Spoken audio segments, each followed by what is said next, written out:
Hey everyone, it's Judy, the Body Confidence Coach, and welcome to Body Confident Friday. Today I want to talk about dealing with negative comments about your body. Now recently I've received a worrying increase in the number of emails and blog comments from both women and men who are affected by negative comments about their body. And these comments are predominantly coming from family, including partners and spouses. And when I read the sorts of comments that are being made, I feel a mixture of sadness and anger. And sadness because I can really tell how deeply affected these individuals are by the negative comments that they're receiving about their body. And I feel angry because bodies aren't objects that are up for scrutiny, especially from people that are supposed to love you.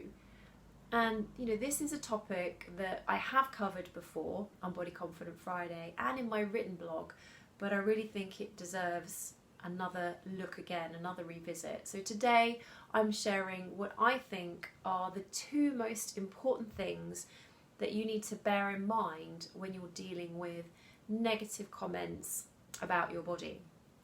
So the first thing to remember is that no matter who is making the negative comments about your body, it isn't acceptable. I don't care if it's your husband or wife. They have no more right to make unkind or hurtful comments about your appearance than anyone else. And the same goes for other family members. It isn't your responsibility to meet their standards of what they think a body should look like. And I get especially annoyed about this, as you might be able to tell. I'm staggered by the comments some people have to put up with.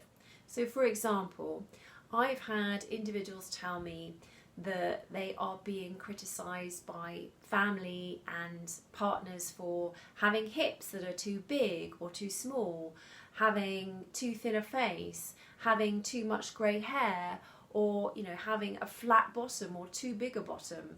And I can't say this enough. You don't have to put up with comments that upset you. It is okay to call a family member out on this kind of behaviour.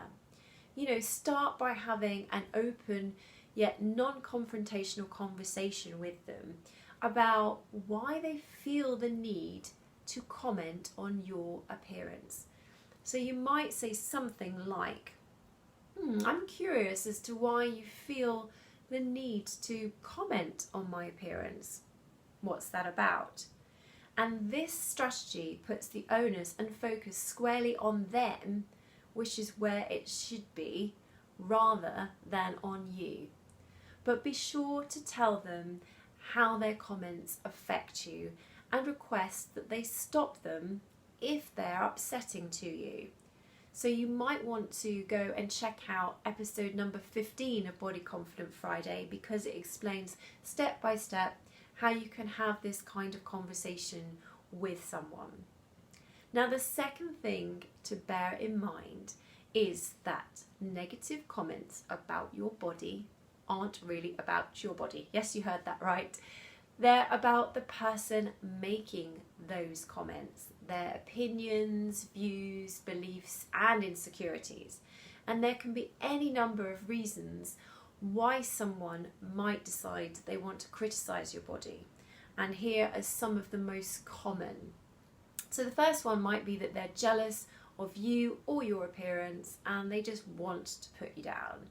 Or maybe they have their own insecurities about their body and so they are projecting those onto you. They maybe have low self-esteem and being critical of others makes them feel better about themselves. Or they may just have very fixed views on what they think bodies should and shouldn't look like, and these are highly influenced by popular culture. But it doesn't really matter what the reason. It's their problem or issue, not yours. And it's not your job to change yourself to please them or to make them happy. That is their job. The way to deal with negative comments about your body is not to change your body. The way to deal with the comments is to focus on what you can control. So you can't control how someone else thinks or behaves, but you can control the way that you think and behave. And so you can decide to view the negative comments about your body as being about the other person and not you. And you can also challenge that person who's made the comments and ask them to stop. But ultimately, the rest is up to them. Now, before I draw this episode to a close, I want to add that if you are on the receiving end of constant criticisms and put downs in a relationship, that is emotional abuse. So please seek help immediately, especially if you fear in any way for your safety. Now, I'd love to hear how negative comments about your appearance affect you, and if this episode has been helpful. So please do leave me a comment below. That's all I've got for you for this time. Until next time, I'll see you then. Goodbye.